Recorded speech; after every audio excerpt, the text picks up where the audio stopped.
নমস্কার দর্শক বন্ধুরা, কিশোর স্যার চ্যানেলে আপনাদের স্বাগতম জানাই। আজকে দেবী আদিকালিকা বা বিদ্যারাজ্ঞী বা শবশিবা সেই ডিজিটাল আর্ট আপনাদের সামনে উপস্থাপনা করছি।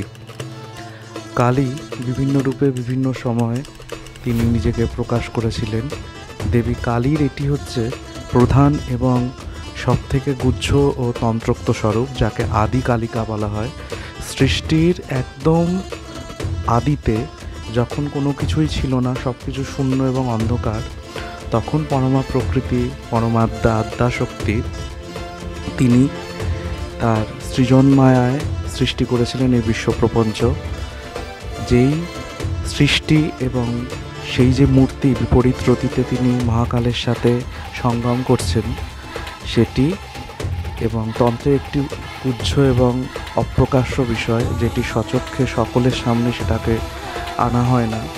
এবং যেহেতু এটা আমি সামাজিক মাধ্যমে পোস্ট করছি, তাই আমিও সেটি সম্পর্কে আর বিস্তারিত বলছি না। আপনারা যারা তন্ত্রসার, বৃহৎ তন্ত্রসার বা কালীতন্ত্র পড়েছেন তারা এটা সম্পর্কে আরও ভালো জানবেন।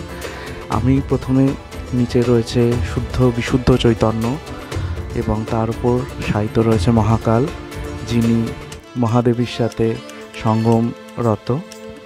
মহাদেবের যে উগ্র স্বরূপ মহাকাল এবং তারই শক্তি মহাকালী বলা হয়, কালচক্রেরও ঊর্ধ্বে তিনি জগৎকে সৃষ্টি করেছিলেন এবং প্রাণের যে সঞ্চার সেটি দেখানোর জন্যই এই মূর্তির নাকি আবির্ভাব। আমি সঠিক জানি না, আপনারা বলবেন।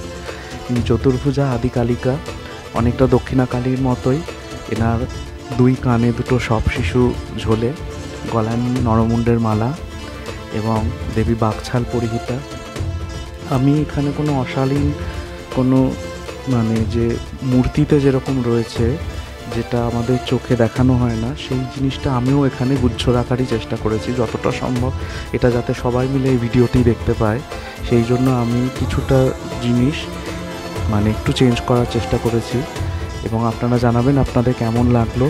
এবং এই সম্পূর্ণ আঁকাটি আঁকতে কিন্তু আমার অনেকক্ষণই সময় লেগেছে, প্রায় 6-7 ঘন্টা সময় লেগেছে। এবং এটা আমি যে ক্যানভাসটা ইউজ করে, যেটা লার্জ ক্যানভাসে ইউজ করে ফ্রেম বাই ফ্রেম পুরো ডিটেলিংগুলো আমি অ্যাড করেছি। আসুন ভিডিওটি দেখতে থাকি এবং চ্যানেলটি যদি ভালো লেগে থাকে লাইক, শেয়ার, কমেন্ট করবেন এবং একটা ছোট্ট সাবস্ক্রাইব করে আমার পাশে থাকবেন, যাতে আমি আরও এই ধরনের ডিজিটাল আর্ট আপনাদের সামনে উপস্থাপনা করতে পারি।